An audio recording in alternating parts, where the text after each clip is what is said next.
Que pouvons-nous vendre en Jésus-Christ? Qu'est-il permis pour nous de vendre? Puisqu'il est écrit, vous avez reçu gratuitement, donné gratuitement. Puisse le Seigneur notre Dieu nous éclairer en cette méditation. Frères et sœurs en Christ, tous ceux qui sont amoureux de la parole,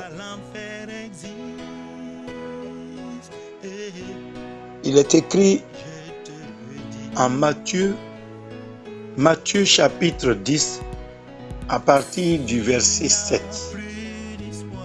jusqu'au verset 9. Allez, prêchez et dites, le royaume des cieux est proche. Le 8 dit, guérissez les malades, ressuscitez les morts, purifiez les lépreux, chassez les démons. Vous avez reçu gratuitement, donnez gratuitement. Ne prenez ni or, ni argent, ni monnaie dans vos ceintures. Amen. Le verset qui nous intéresse ici est précisément le verset 8. Et surtout sa finalité qui dit, vous avez reçu gratuitement et donné gratuitement. Mais avant même d'exploiter ce verset, il convenait de remonter afin de comprendre. Donc ici, les disciples, les apôtres, les fidèles de Jésus reçoivent des ordres, des instructions pour le travail à venir qu'ils ont à faire. Allez prêcher. Dis aux gens que Jésus est proche, que la vie nouvelle est proche, que le royaume est dans les sillons de chacun et de tous. Et cela devrait être accompagné par encore cette bénédiction prononcée de la bouche de Jésus. Guérissez les malades, ressuscitez les morts, purifiez les lépreux, chassez les démons. Oui, Jésus l'atteste. Il n'est pas un menteur. Quand il le dit, ce sont des choses qui sont visibles dans la vie de ceux qui vont prêcher et parler du rapprochement du royaume. Cela donc est sans discussion dans la vie de tous ceux qui sont ses disciples, comme lui-même l'a dit. Quand il était en train d'œuvrer pour son père et que on lui a fait dire que ses frères, ses sœurs, ses frères et sa mère étaient là, je crois qu'il a dit que ses véritables frères et sœurs ou parents, c'est ceux qui écoutent sa parole et la mettent en pratique.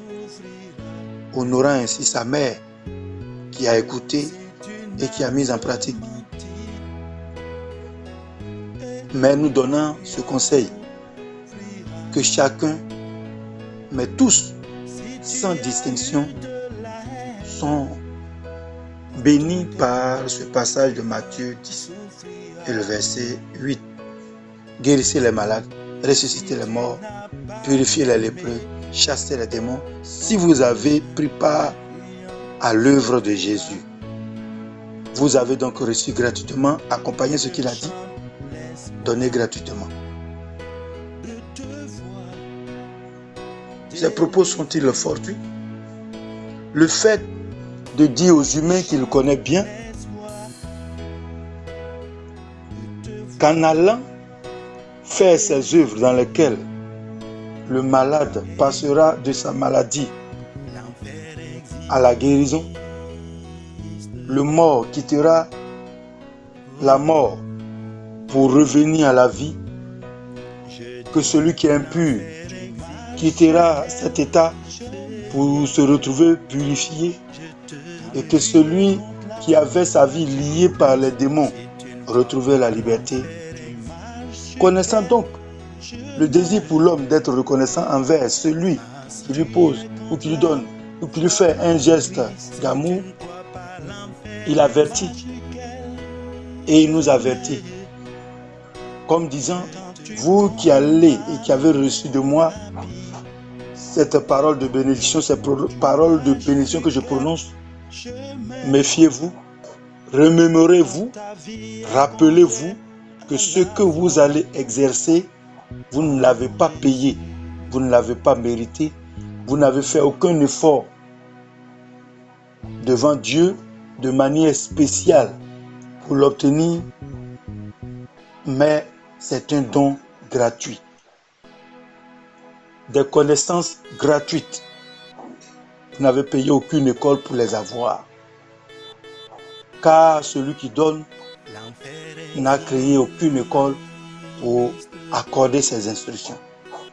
Lui seul est le maître de la sagesse et sait donner cette sagesse sans même trop d'académisme ou je ne sais quoi, de théorie pratique excessive, etc. dans le domaine de la connaissance. Il sait communiquer et il sait qu'ils ont reçu donc facilement, gratuitement, sans avoir déboursé le moindre sou. Même donc, je vous dis, vous qui avez des charismes, des dons, le don de la sagesse, de la parole, mais de la parole qui a un lien avec Dieu, vous qui savez ou qui recevez de Dieu, vous qui êtes ouverts à qui Dieu donne, vous devrez à votre tour donner gratuitement. Personne ne doit débourser le moindre sou pour quoi que ce soit. À la suite, lui-même dit, au verset 9, ne prenez ni or, ni argent dans vos ceintures. Quelle simplicité d'activité. Non seulement il dit, vous ne faites pas payer quoi que ce soit quelqu'un, mais vous non plus allez simplement, comme si le missionnaire va pour une mission qui ne doit pas s'éterniser. Ou si la mission devrait s'éterniser, elle devrait se faire selon ce que lui commande. Allez, si je veux bien poursuivre, là où vous allez, cherchez quelqu'un qui a les mêmes pensées, les mêmes foi que vous, qui sait vous recevoir. Restez chez lui. Ça dit qu'on ne demande pas aux serviteurs d'aller louer des autels, faire ceci, faire cela, mais aller vers un frère de même foi, quelqu'un qui confesse Jésus-Christ, quelqu'un qui sait et qui est pour la cause de Dieu. Restez chez lui. Donc le serviteur, l'envoyé, c'est quelqu'un qui ne doit pas se surcharger. Il va pour une mission rapide ou une mission simplifiée. Porter la parole, guérir les gens. C'est pourquoi d'ailleurs, à la suite de toutes ces paroles, il dit, là où vous allez qu'on vous reçoit, voilà, priez, guérissez les malades. Voilà, là où on vous reçoit, ne manquez jamais d'adresser des actions de grâce et de prier pour ceux qui sont dans la maison qui vous a reçu. Soyez donc simples en allant, soyez simples en revenant. Des hommes et des femmes de Dieu simples, libres à l'aller, libres au retour. Car l'ouvrier mérite son salaire et le salaire de l'ouvrier, je pense bien qu'ici, il n'est pas en train de nous dire que ce sont des finances de façon directe. Mais c'est le fait que l'ouvrier n'aille pas forcément fabriquer sa nourriture, mais qu'on lui donne à manger, qu'on l'accueille. Voici ce qu'il mérite, celui qui va œuvrer pour le Seigneur. L'accueil, le minimum, il doit l'avoir. Car il allait pour le minimum, il ne faudrait pas que beaucoup de choses perturbent ni dévient le serviteur de la route. Oui, soyons sérieux. Il ne faudrait pas que des choses dévient le serviteur de la voie que son maître lui a tracée. C'est pourquoi il est bon d'éviter les embrouilles. sur soi pour aller, qui vont te détourner à arriver là-bas, au lieu de faire ta mission. Tout ce que tu as envoyé comme argent peut-être te servirait à te détourner, à aller te saouler, faire la belle vie, plutôt que d'annoncer. Va simple. Ce qui est important, ce n'est pas ce qui est sur toi. Ce qui est important, ce n'est pas ce que tu dois attendre des gens. Ce qui est important, c'est ce que tu dois donner comme instruction, message, comme libération et guérison. Voici ce qui est important pour Jésus. Sommes-nous donc en droit de réclamer quoi que ce soit, de qui que ce soit? Avons-nous le droit de réclamer au regard de cette parole quoi que ce soit, ou imposer quoi que ce soit à quelqu'un? Certainement qu'ailleurs, autre parole dirait autre chose. Mais dans cette ligne, nous n'avons rien à faire à payer quelqu'un. Nous n'avons aucune obligation financière ou de quelque nature que ce soit à imposer à qui que ce soit. Le serviteur doit avoir une pensée libre quand il va travailler. Il ne doit rien attendre parce qu'il sait qu'il n'est rien. Il n'a rien. Il n'est que la louche qui a servi à prendre la sauce. Et lui-même le dit, même si cette louche n'est pas là, 1000 autres moyens sont à l'actif de Dieu, à ses capacités pour porter la sauce, pour ne citer que cet exemple, dans la soupière de quelqu'un, d'une tierce personne. Oui, nous n'avons rien fabriqué, nous ne pouvons rien non plus demander à qui que ce soit. Devrais-je payer pour ma guérison? Devrais-je payer pour aller écouter la parole de Dieu quelque part? Est-ce moi l'auteur de cette parole pour que je fasse payer qui que ce soit? Le Seigneur me dit-il que moi, j'ai besoin d'avoir un salaire pareil, un salaire en argent? C'est cela que je mérite? Lorsqu'il me dit ne va pas avec de l'argent et ne donne tout gratuitement parce que toi, tu as reçu gratuitement. Pourrait-on dire que ce qu'il attend de nous, ou il attend de nous, c'est de demander aux gens de nous payer quoi que ce soit pour ce qui est de Dieu, pour son savoir? Puis-je donc vendre un savoir prétendu être venu de Dieu? Si je me dis que j'ai reçu des révélations, ai-je le droit de vendre ces révélations? Suis-je l'auteur ou Dieu en est-il l'auteur? Si ce n'est pas moi qui suis l'auteur, que je sais que cela me vient d'ailleurs, ai-je le droit de vendre? Ai-je le droit de vendre ce qui ne m'appartient pas? Ce savoir, est-ce de moi ou est-ce l'inspiration de l'Esprit de Dieu ou de la main de Dieu? Ma responsabilité est où? Jésus a-t-il vendu le savoir que son Père lui a donné? Ils ont été combien ceux qui ont payé pour être forgés et formés? Pour que moi je dise, je vais crier et vendre. En effet, c'est l'élévation et la création de nos endroits appelés églises de rencontres qui ont souvent suscité cela. Car tu as envie de nourrir ta maison église ou conserver ta maison église et etc. On commence donc à dévier. Pour ma part, cette parole me dit que nous n'avons rien reçu par formation et nous n'avons donc, par paiement, nous ne devrons rien donner par paiement. C'est vrai qu'on ne parle pas ici de la parole, mais j'ai dit la parole même que nous vendons en mettant des livres en marche, etc.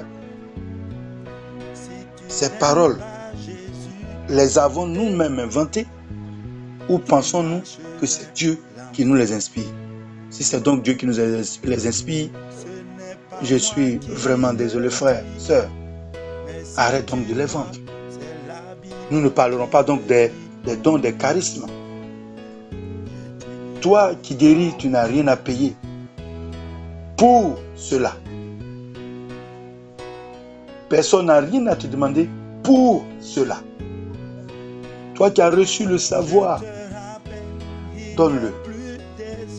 Si tu penses que c'est Dieu qui te révèle, il t'interdit donc de vendre. Si c'est sur l'internet, mets-le que les gens le reçoivent, qui prennent et qui se cultivent, car tu n'es pas l'auteur. Pourquoi nous permettons-nous d'offenser et de désobéir à cette règle? Si donc tu es quelqu'un qui choisit ce qu'il a à faire dans la parole de Dieu, cette parole ne te concerne pas. Mais si tu ne choisis pas, si tu as vendu, demande pardon à Dieu. Certaines personnes vendent de l'eau bénie, de l'huile qui est bénie entre nous. Ai-je besoin de vendre? Quelqu'un m'oblige à aller chercher l'huile moi-même? Ou l'eau? Non, c'est toujours le désir de faire le commerce. C'est pour toi le charisme, le don que tu mets dans l'eau? C'est pour toi? Ou tu mets dans l'huile pour que tu puisses demander à quelqu'un de donner de l'argent? Pour ma part, je pense que si Jésus lui-même ne te dit pas vends, ne le vends plus. Si tu penses qu'il te demande de bénir de l'huile, tu peux le faire pour toi. Achète, fais-le pour toi. Si quelqu'un d'autre se sent dans le désir d'avoir cette huile, demande-lui d'acheter son huile. Toi, tu vas donner gratuitement le charisme et le don que Dieu t'a donné en priant là-dessus. Il n'a rien à te donner. Toi, tu n'as rien à demander. Ce que tu as donné, c'est ce que tu as reçu gratuitement. Guérissez les malades, ressuscitez les morts, purifiez les lépreux, chassez les démons. Vous avez reçu gratuitement. Donnez aussi gratuitement. Rien ne t'appartient. Le pouvoir qui rentre dans ton huile ou le pouvoir qui rentre dans l'eau ne t'appartient pas. Je ne pense pas que Jésus te demande de les vendre. Ni le savoir que tu écris. Écris-le parce que Dieu t'inspire. Mets-le à la disposition. Là où les gens peuvent prendre, donne le message. Pour ceux qui sont intéressés, voilà ce que Dieu m'a révélé. Venez, je vais vous donner. Sur votre clé, venez, je vais vous mettre sur votre portable. Fais comme tu veux, mais que cela soit gratuit, car ça ne vient pas de toi. Arrêtons donc de bénir des eaux, à faire payer, d'acheter des eaux dans les boutiques, les bénir ou de faire quoi que ce soit. Demande à ceux qui sont intéressés à envoyer de l'eau, car chacun, je pense, est capable de trouver une source d'eau. Et toi, bénis. Tu n'as rien à faire payer, bénis. Ne demande rien si tu veux te libérer et être conforme à ce que celui que tu prétends qu'il t'a envoyé te dit.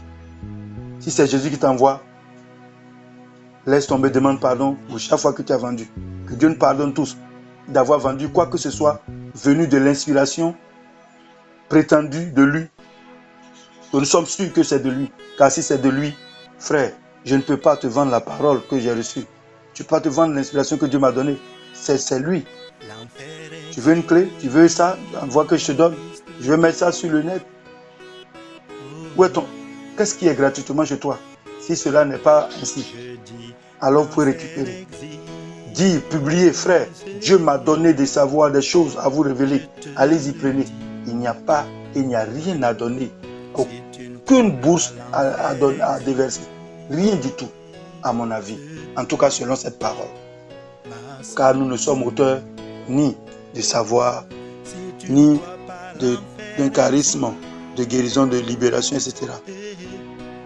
Puisse Dieu nous aider à arrêter de vendre, mais intelligemment, à savoir donner ce que Dieu nous a donné sans prendre le moindre sou, mais tout faire pour obéir à sa parole. Voici ma contribution. Puisse Jésus nous aider tous à nous retrouver un jour saints, libérés et oui, de vrais serviteurs. Amen.